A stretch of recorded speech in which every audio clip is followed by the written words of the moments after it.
Halo, saya Kelvin Edianto, mahasiswa BINUS Bandung dengan NIM 22018-20124. Hari ini saya ingin mempresentasikan tentang COVID-19 di Indonesia. Sejarah COVID. Kasus positif COVID-19 di Indonesia pertama kali dideteksi pada tanggal 2 Maret 2020 saat ketika dua orang terkonfirmasi tertular dari seorang warga negara Jepang. Lalu pada tanggal 9 April 2020, pandemi sudah menyebar ke 34 provinsi di Indonesia. Dari tanggal 2 Maret 2020 sampai tanggal 23 Februari 2022, Indonesia telah melaporkan setidaknya 5.350.902 kasus positif COVID, yaitu yang menempati peringkat ulangin ya. Sejarah COVID. Kasus positif COVID-19 di Indonesia pertama kali dideteksi pada tanggal 2 Maret 2020, saat ketika dua orang terkonfirmasi tertular dari seorang warga negara Jepang. Pada tanggal 9 April 2020, pandemi sudah menyebar ke 34 provinsi di Indonesia. Dari tanggal 2 Maret 2020 sampai tanggal 23 Februari 2022, Indonesia telah melaporkan setidaknya 5.350.902 positif COVID, yang menjadikan Indonesia menjadi peringkat pertama terbanyak di Asia Tenggara.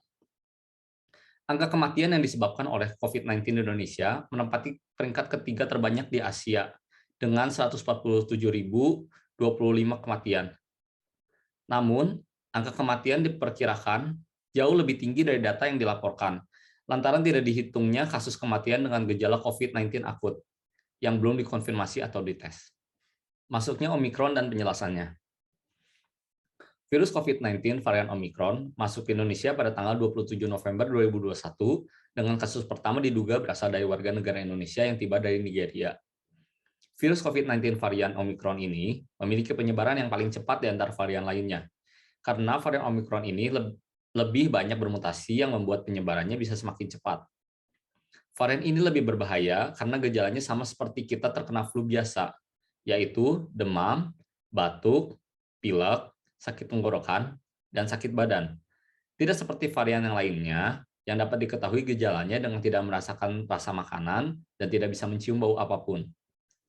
Varian ini lebih ganas daripada varian sebelumnya, akan tetapi karena masyarakat Indonesia sudah menerima vaksinasi COVID-19, jadi dampak bagi orang yang terkenanya tidak terlalu terasa.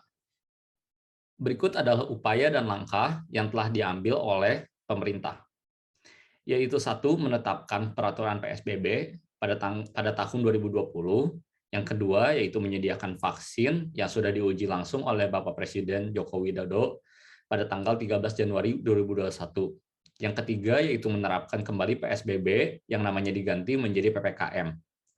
Yang keempat yaitu menerapkan vaksin booster atau vaksin ketiga yang sudah mulai diterapkan pada tahun 2022 atau 6 bulan setelah menerima vaksin kedua. Yang kelima yaitu menerapkan protokol saat berkunjung ke tempat umum yang harus scan Peduli Lindungi.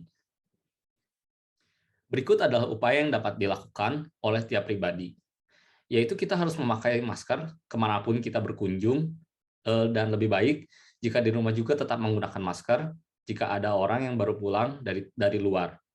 Yang kedua yaitu mengikuti arahan dan upaya yang telah dilakukan oleh pemerintah. Yang ketiga adalah melakukan vaksinasi yang juga sudah disediakan oleh pemerintah. Yang keempat yaitu menjaga jarak dimanapun kita berada, minimal kita menjaga jarak sejauh 1 meter. Yang kelima yaitu mengurangi mobilitas. Yang keenam adalah berolahraga untuk meningkatkan imun kita. Dan yang ketujuh adalah makan dan istirahat yang cukup agar imun tidak menurun.